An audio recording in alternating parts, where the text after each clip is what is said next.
Hi, it's Lordet. I'm here to help you help yourself color your hair at home. I'm going to be giving you a list of tips and tricks. This current situation is not a good one. We have towels, we have beloved makeup bags. So as you can see, I changed my clothes. I didn't have any jewelry on, but I highly recommend you take it off if that's the case. And I've upgraded the bathroom to a color-ready environment.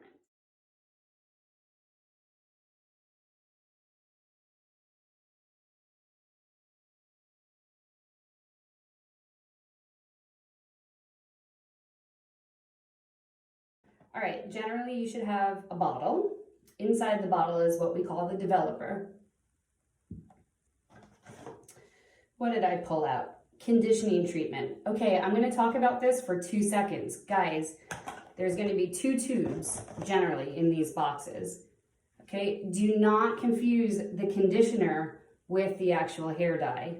Total tip. So here we have step 2, the hair dye. Also in the box are the instructions, oop, they fell down, and a pair of gloves. Pre-color treatment serum. Generally at the salon we don't use these, but as I was pulling it out of the box, I found a perfect opportunity for you and I too. Even if a color bowl and a brush is unavailable to you, you can use the applicator bottle that your kit is going to come with. Okay, let's mix color. In my box, we have a developer bottle called number 1. Most boxes should have this. Next step is number 2, the dye. I'm adding Sweet and Low into my color because my scalp is very sensitive.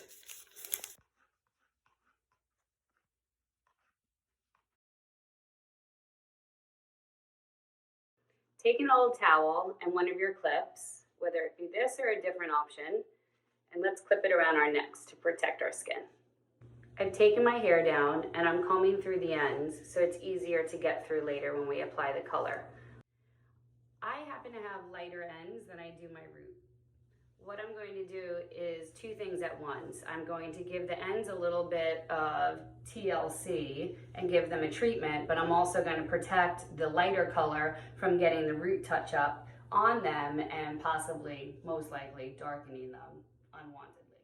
Now we're going to get up to sectioning. As I said, you can use any comb you would like, even a brush. So right about from the middle part, even if you don't part by the middle, go ahead and part it at the middle, by the way. At the middle part, right by my ear, I've made a section by combing it down, and I'm going to use a clip to keep that in place. And then I'm going to do the same thing on the other side.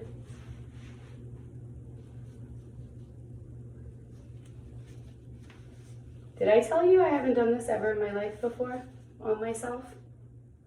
We're in it together. Now I'm going to clip this.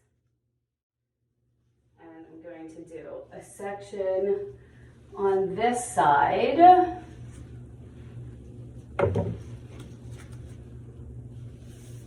And then I'm going to clip the rest of the hair out of the way as well. Next, what we're going to do is use either Vaseline ointment, maybe it's Neosporin, maybe it's just a really heavy cream or even a lot of moisturizer. And we're going to take it and we're going to apply it on our skin along the hairline. If you're very white along the hairline, it's really important to make sure that you're not putting it on the gray hairs. It's better to get a little stain off than not have coverage. What we're going to do is the entire hairline. So what I'm going to suggest is when you're applying it with the brush, dab it, because what happens is the color tends to travel up the hair, meaning if you do long brush strokes, you'll probably have way too much. Also, where do we put the color? We're going to put the color on our new growth. As you can hopefully see on my hair, I have the darker brown and some grays, and then I have the lighter brown color. So what we're aiming for is just what's in between my fingers. So after we're done with the hairline, we're gonna go right in to our part and paint both sides of our part, maybe a little in the back, why not? Unclip one side at this point.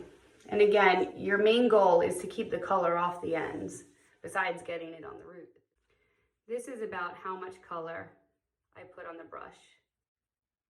Next, take the end of the comb, and you're going to want to take a little less than 1 centimeter, or a little bit less than 1/2 inch,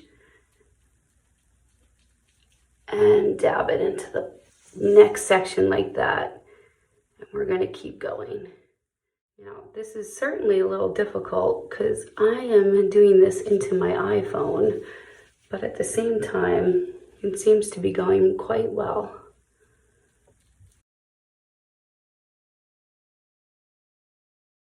If you have highlights, this is a great way to clip it so that the root of the highlight isn't touching the color. Okay, let's take the next front side down and do the same.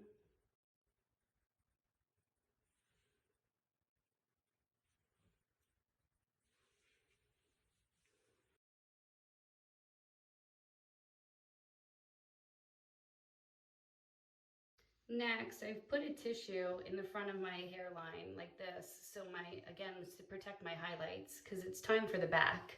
So what we're going to do is go in between our 2 sections right away. And then what I want you to do, here I'll turn around, is right immediately go up your hairline. This is one of the most important parts not to miss. And, you know, for many reasons, if we can't get it all, or, you know, perhaps we run out of color, at least we have our entire hairline done. And now it's going to be the same thing. We're going to drop the section, and it's great if you can use a mirror like this on a separate table, or even have somebody hold it for you. I think I'm gonna have to go in blind if I'm doing this on camera.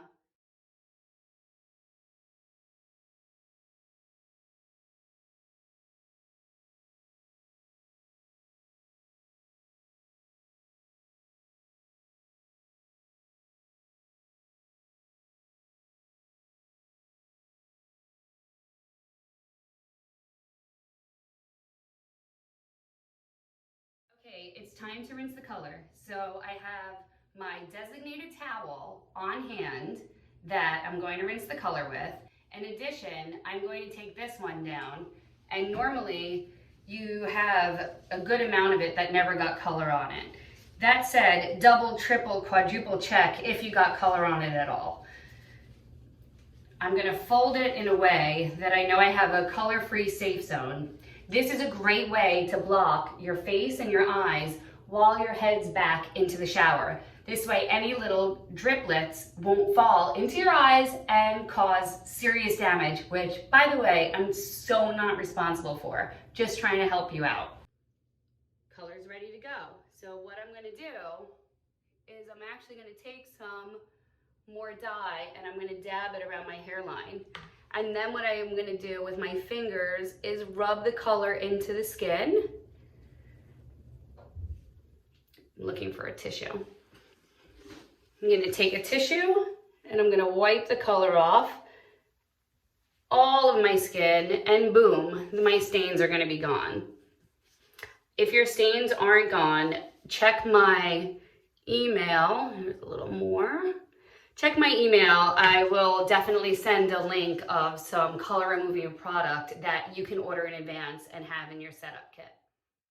You rinse all the color out. I recommend setting a 5-minute timer on your phone, outside the shower, of course, and make sure you rinse it and rinse it and rinse it for 5 minutes. Another tip is gonna be, you wanna use your hands. You wanna have your head back, eyes closed. If you have the towel with one hand, use your other hand. And you're gonna kind of use your hand to make sure all the color is coming off the scalp with the water running. Sometimes just the water pressure alone doesn't really remove the color so well. Since you're doing it at home, I can also recommend you do 2 shampoos to really make sure you've gotten it all. And one more thing I want to remind you to do is if you have long hair, it's a whole lot, right? But okay, so while you're holding the towel on your face or not, you actually want to hold at these ends, and before you do the hand motion to get the color out, what you're going to do is let all the water run in the scalp as much as you can. Again, to reiterate, you just don't want this base color going down the ends of your hair, and especially if you have highlights. I'm ready to rinse. See you later. Guys, I'm back. My hair is blown out. I'm super happy with my results. I think I got all of the sections. I'm feeling really good about it. I've never done that before, and even though I do hair color for a living, it was totally a new experience to do it on myself. I think that with a little help from me, you can do it too. Send me your photos when you're done. I'm dying to see.